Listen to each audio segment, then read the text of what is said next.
জোরে জোরে দোয়া ইউনুস পড়তে লাগলাম, আর ওরা মেরে মেরে আমার আমার পিঠ সব তছনছ করে ফেলেছে, আমার শরীর নাই। হট করে এসে জড়ায় ধরছে আমাকে, জড়ায় ধরে এখানে চুমো খায়, এখানে চুমো খায়, এখানে চুমো খায়, চুমো খায় বলে যে তুই খুব আল্লাহর খুব সহি নফর, তোকে আর মারা যাবে না, আমাদের কমান্ডারের নির্দেশ আছে। আমি যেখান থেকে ব্যাক করে এসেছি, যেভাবে ব্যাক করে এসেছি, এইটা কোনো অবস্থাতেই কারোর পক্ষে এটা ফিরে আসা সম্ভব না। এটা এক ধরনের মিরাকেল, মিরাকেলের উপরে যদি কিছু থাকে সেটা তাই। যখন কোনো মানুষকে সরাসরি সাহায্য করে তখন আসলে তাকে রুখে দেওয়ার মতো কোনো শক্তি এই পৃথিবীতে কারণ নাই। সেটা আমি নিজের চোখে দেখেছি।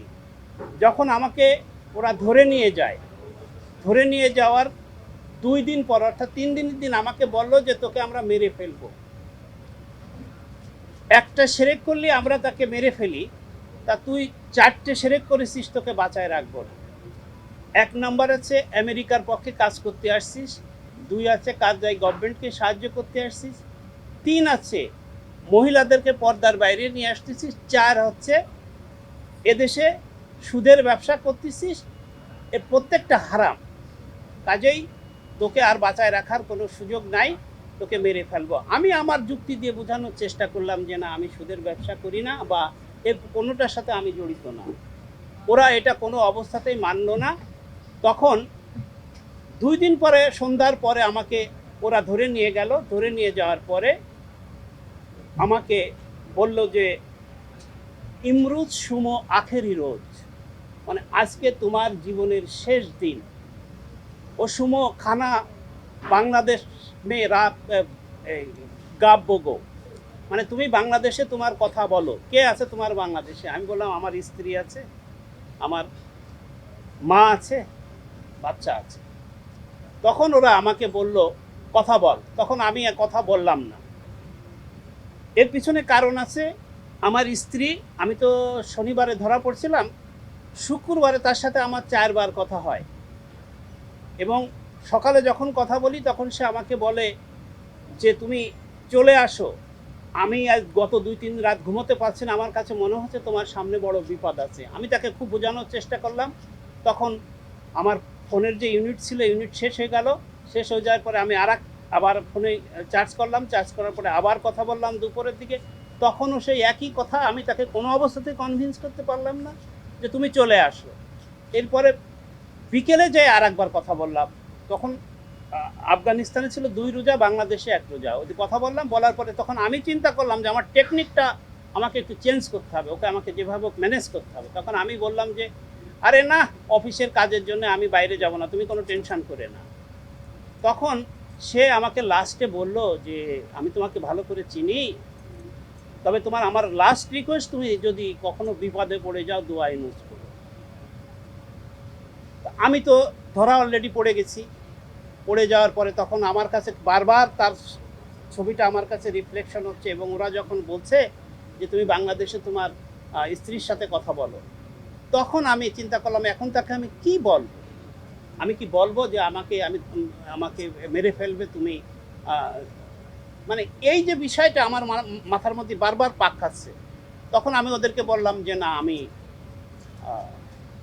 কথা বলবো না। তো আর একজন আসলো, সে এসে আমাকে একটু বোঝানোর চেষ্টা করলো যে না তুমি কথা বলো, আজকে তোমার জীবনের শেষ দিন। তা আমার তখন হচ্ছে যে না, আমি কথা বলবো না। তখন ওরা আমাকে ওই যে বলছে যে তখন করছে, আমি যখন কথা বলতে চাইনি তখন ওরা আমাকে বসায় রাখছে। বসায় রেখে ওরা 2-3 জন আবার অন্য জায়গায় যে আলাপ করতেছে। আলাপ করতে যে বিশ্বাস করবেন না, তখন আমি বসে বসে আমি চিন্তা করতে লাগলাম যে আমি এই মেয়েটাকে কি বিপদে ফেলে দিলাম। তার বয়স তখন 25 থেকে 26 বছর। তখন আমি চিন্তা করলাম যে এই বয়সে এই সময় কোথায় যাবে, কার ঘরে যাবে, সে কি তাকে ভালো রাখবে কি রাখবে না, বা আমি একটা অনিশ্চয়তা জীবনের মধ্যে তাকে ফেলে দিয়ে আমি চলে যাচ্ছি। এই অপরাধবোধ, আমার মৃত্যুর থেকে এই অপরাধবোধটা আমার মধ্যে তখন কাজ করতে লাগলো যে আমি কি ভুল কাজ করলাম। তখন ওরা যখন আমাকে জবাই করার জন্য গাধার উপরে বসায় দিল, তখন আমি ওদেরকে বললাম যে ভাই তোমরা আমাকে করে ফেলো না, জবাই করো না, তোমরা আমার পিছনে টাকায় গুলি করে দাও। তা ওরা বললো যে এটা কানুনি নিয়ম, আমাদের নিয়মে নাই, তোকে জবাই করতেই হবে। তখন আমাকে যখন গাধার উপরে বসাই দিল তখন আমার ভয় লাগতে লাগলো। তখন আমি বললাম যে আমি একটু পানি খাবো। তখন ওরা আমাকে এই পানি দিয়ে দিল। যখন সেই পানি খাতি যে এরকম হাত এরকম কাঁপতে লাগলো, কাঁপতে কাঁপতে মুখের মধ্যে আর পানি ঢুকাতে পারছি না, কিন্তু পানি অর্ধেকের বেশি পড়তেছে আমার শরীরে আর অল্প একটু যাচ্ছে মুখে। তখন আমি চিন্তা করলাম, আমাকে 2-3 পাক দেওয়ার পরে আমি তখন চিন্তা করলাম যে আমি হয়তো পৃথিবীতে আর বাঁচবো না, এই মেয়েটা হয়তো সারা জীবন আমাকে দোষ দিয়ে যাবে যে আমি কি করলাম। তারপরে আমি ওই অন্তত সে জানবে না, কিন্তু আল্লাহ তো জানবে যে না আমি তার জন্য দোয়াই নুস লাস্ট তার যে রিকোয়েস্ট, সেই রিকোয়েস্টটা আমি শেষ মানে রেখে যাচ্ছি। তখন আমি জোরে জোরে দোয়া ইউনুস পড়া শুরু করলাম। ওই যে আপনারা দেখছেন সিনেমায় দেখছেন দোয়া ইউনুসের যে ওই যে আছে গাধা ঘুরতেছে, গাধা যদি স্টাফ হয়ে যায় বা মাটির সাথে শেষ দিয়ে দেয় তখন ওরা জবাই করে ফেলবে, এটা হচ্ছে ওদের নিয়ম। কিন্তু আল্লাহর কি রহমত, ওই সময় হঠাৎ করে আমার মধ্যে একটা পরিবর্তন এসে গেল। আমার সমস্ত শরীর গরম হয়ে মানে মনে হলো যে একটা গরম হাওয়া আমার শরীরের উপর দিয়ে বয়ে চলে গেল। তখন আমার কাছে মনে হলো এরা আমার কিচ্ছু করতে পারবে না। সিনেমায় আমরা দেখেছেন যে নিশো ভাই যেভাবে ওই সময় যে বোল্ডনেস সে পাইছে, যে আমার কাছেও তখন মনে হতে লাগলো এরা কিছু করতে পারবে না।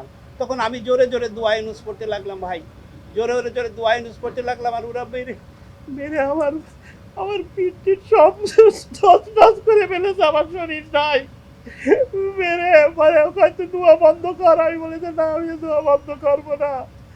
তখন আমার মেরে আমার পিঠটাকে ঝাঁঝরা করে দিয়েছে AK-47 দিয়ে, কিন্তু আমি দোয়া থামি নাই। ওরা কিছুক্ষণ পর আমার নাও নিচে বসাইছে, আবার উপরে উঠাই আবার মারেছে। মারার পরে আমি কিন্তু দোয়া ছাড়ি নাই। আমি চিন্তা করছি একটা কিছু না কিছু একটা ঘুরতে যাচ্ছে, তা আমি দোয়া ছাড়বো না। তারপরে এইভাবে লাস্টে আমার লাশ নেওয়ার জন্য গাড়ি চলে আসছে। 3-4 ঘন্টা হয়ে গেছে এইভাবে চলতেছে আমাদের। কিন্তু গাধার উপরে চড়ায় গাধারে মারেছে, গাধারও শেষ পর্যন্ত AK-47 দিয়ে বাড়াইছে। আমার ছবি আছে, আপনারা দেখেন, ওই সময় আমার পিঠ ঝাঁঝরা করে ফেলেছে মেরে। আমি সে সময় ছবি তুলে রাখছি। তারপরে আস্তে আস্তে এইভাবে এই চলতেছে, চলতে ওদের কাছে বারবার ফোন আসতেছে। লাস্টে তো ওরা হট করে এসে জড়ায় ধরছে আমাকে, জড়ায় ধরে এখানে চুমো খায়, এখানে চুমো খায়, এখানে চুমো খায়। চুমো খায় বলে যে তুই খুব আল্লাহর খুব সহি নফর, তোকে আর মারা যাবে না, আমাদের কমান্ডারের নির্দেশ আছে।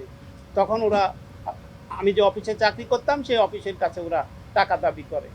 তারপরে এই প্রসেস করতে করতে করতে করতে করতে করতে আমার বাকি সময় কেটে যায়।